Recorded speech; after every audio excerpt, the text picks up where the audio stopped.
Hi friends, good morning, जय Jagannath. Welcome to my channel. तो आज हूँ सुदर्शा व्रत। माँ लक्ष्मी ये व्रतटी हूँ बहुत पवित्र आपको बहुत निष्ठार सहित पालन करा जाए। घरे शुभ मनासिकी घर मंगल कामना करके व्रत पालन करती। देखु जेहेतु आज मोर नुआ व्रत, तो प्रथम सकाळु चौरा पूजा करके सिंदूर दे पानी दे धूप धूप दे चौरा पूजा सरी जाइए।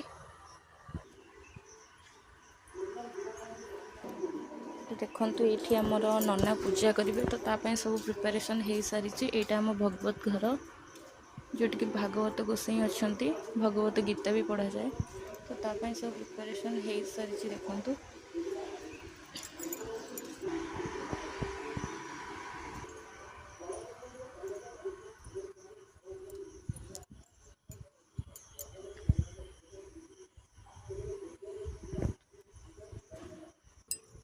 तो देखु ये सब झोटी प्रिपेयर